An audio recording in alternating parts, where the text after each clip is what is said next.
Hello students, in this video let us see the last analog experiment, third one. Using MuA741 op-amp, design a window comparator for any given UTP and LTP and simulate the same. So we have seen the software part, so now let us see the hardware part. So what exactly this window comparator is. So guys, first of all we need to choose UTP and LTP. It will be given to you. UTP we are considering 3.2 for our lab. LTP we are considering 1 volt. Okay. So if you consider this as an input wave, okay, sinusoidal wave. So here this is LTP point and this is UTP point 3.2. So here we have this 1 volt as LTP, UTP as 3.2 volts. See, this window comparator is, so this is called within the window. Okay, so because these values, whatever the voltage that is greater than 1 volts and less than 3.2 volts, so this forms the window. Okay, so whenever the input is within the voltage, this portion as well as this portion, you should get output as 0. This is how we have designed. So here you should get 0. Whenever the voltage is within the window, output what we are getting is 0 volts. Whenever the input is outside the window, when we have, that is what you are seeing here in the design. Okay, so whenever the input is outside the window, we are having two cases. When you say outside the window, the input could be less than this 1 volt LTP, right? So which forms this entire thing, less than LTP, starting from this point till here. Okay. Next, it could be greater than UTP, this portion, right? So greater than UTP is formed by this one. So in these things, your output should be T on. Okay. So we have understood how we should get the output. So the same two cases you can see. Outside the window, it could be less than LTP or it could be greater than UTP. So what should be our output? Output should be V on. Okay. So now let us see the circuit diagram. So this is the circuit diagram. Okay. So let us implement this. What are the components we need? So we need breadboard. As you can see here in the circuit, we need 2 op-amps, 2 diodes. Okay, so here I have taken 2 741 op-amp. So here I have taken 2 diodes. Okay, so as I here you can see here you have a strip, gray strip. So that strip end is cathode. This black end is anode. Gray end is cathode. Black end is anode. We need 2 diodes. I have taken 2 diodes and you need 1 load resistor. So here I have considered the 10 kilo ohm load resistor. The color coding you guys already know, it is brown, black and orange 10 kilo ohm resistor. Let's start with the circuit connection. See here, let me just place these 2 op-amps. So as I have already explained in the previous video, so you need to place the op-amp at the center. Okay, you need to make sure that this dot comes to dot is to your side and to your left. Okay, so here is the dot and the second one I am placing it here.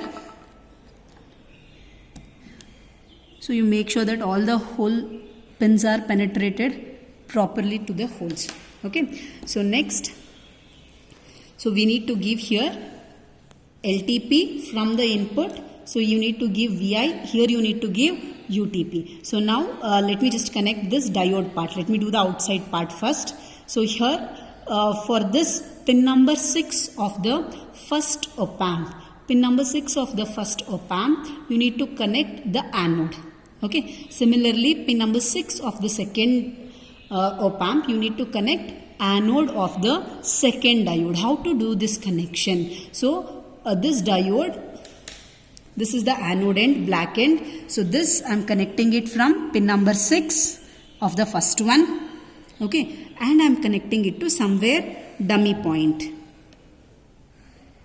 Okay. So any hole which is dummy hole you can consider. Okay, let me take it somewhere here in between.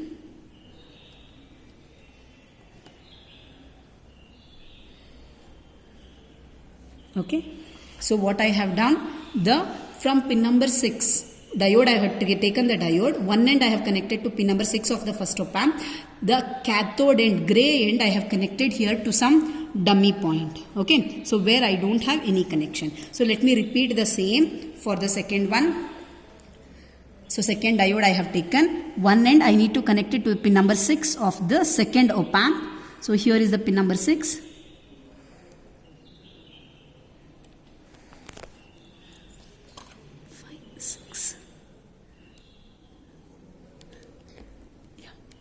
So anode end I have given to pin number 6, and the other end, cathode end, you need to give it to the dummy point where you took diode 1 cathode. Okay, so if you observe here, here is the cathode of diode 1. I am connecting it to the same thing. You have 4 empty holes, you can take any one there. Yeah. Okay, so now to the same end. So where these two cathodes are meeting, you need to take up the load resistor. One end you need to give to that meeting point. The other end you need to connect it to the ground. Okay, so one end of the resistor you need to give it to the meeting point of these two cathodes. The other end you need to ground. Okay. So here is the meeting point of those two cathodes. Sorry. The other end I am giving it to ground. So now let us move to the input and output connections.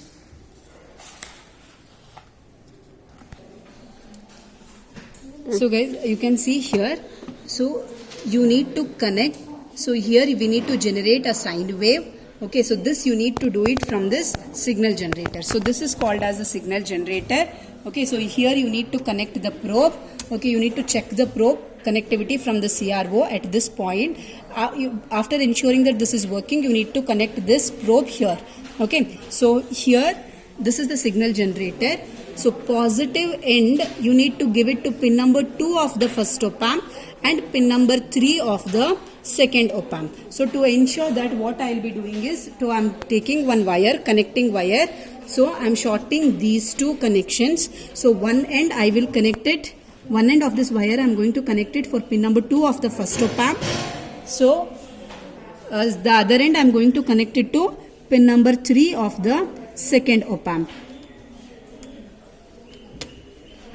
Okay, so now the positive end of this signal generator I am connecting.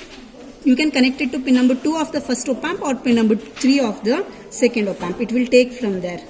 So I have connected to pin number 2 of the first op amp, and as usual negative end you need to ground it. So I am taking the same group of ground. So I am connecting the negative to ground. Okay. So next, so we are done with this one. The settings we'll see in the next part. So next you need to connect the plus and VCC connection for both the op amp. So we said that in the last video, pin number 7 of the op amp you need to connect to plus 12 volts. Pin number 4 you need to connect it to minus 12 volts. The same you need to do for the second op amp also. So here I have shorted 2 wires. Okay, so this I am connecting it to plus 12 volts. You can see here plus 12 volts. Okay, so one connection from this I will give to the 7th pin of the first op amp. The second connection I will give it to pin number 7 of the second op amp. Okay, so plus 12 I have done. So similarly I need to connect it for the minus 12. So here I have taken 2 wires. Okay, so shorted one. So I am connecting it to minus 12. You can see here minus 12 volts. Okay, so one connection will go to pin number 4 of the first op amp. The second connection will go to pin number 4 of the second op amp. Okay, so now we have completed the plus 12 minus 12 VCC of the op amp. Okay, so now we need to give the UTP and LTP value. So this you need to give from UTP and LTP, you need to give from variable power supply. So this is the regulated DC power supply or variable power supply, you need to give from this device. Okay, so here you need to give two voltages. So this is also dual channel device similar to CRO. So this one we are going to use it to give UTP 3.2 volts. So this channel it is used to give LTP. Okay, for 1 volts, giving 1 volts. Okay, so now let us connect it.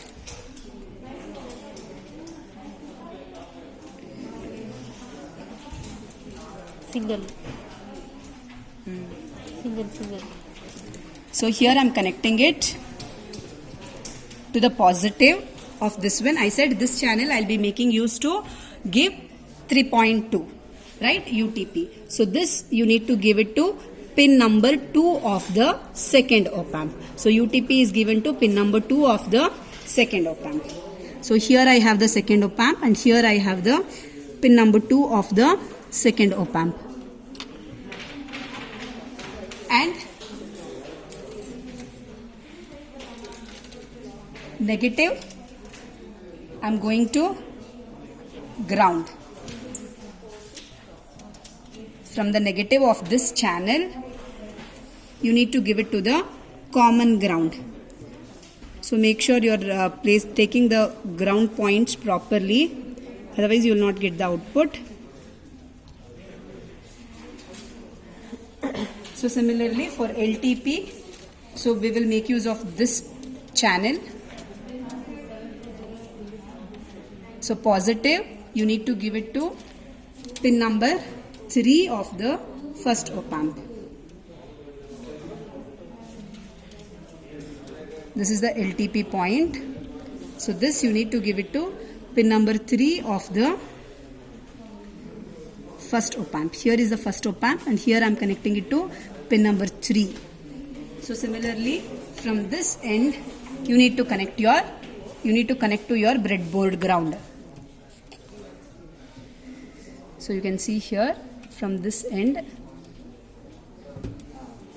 So we are connecting it to the common ground.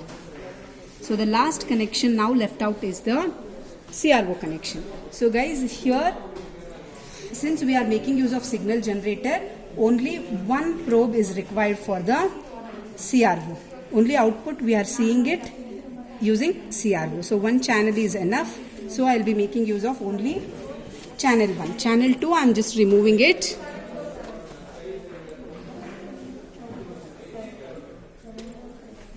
Okay, so you can see here. So you need to connect this one, positive end of the CRO, to this meeting point of the cathodes.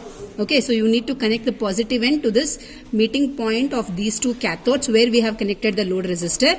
The negative end you need to ground. Okay, so let us do that one. This grounding part, let me do it first. So guys, you should be careful with this positive and negative. So I have told you this is positive, this is negative. If you interchange, you will not get the output. Also the chances of damaging will happen for the components. And this end I'm connecting it to the meeting point. Here is the meeting point of two cathodes with the resistor. So 2 more holes are vacant. I'm connecting it to one end. Okay.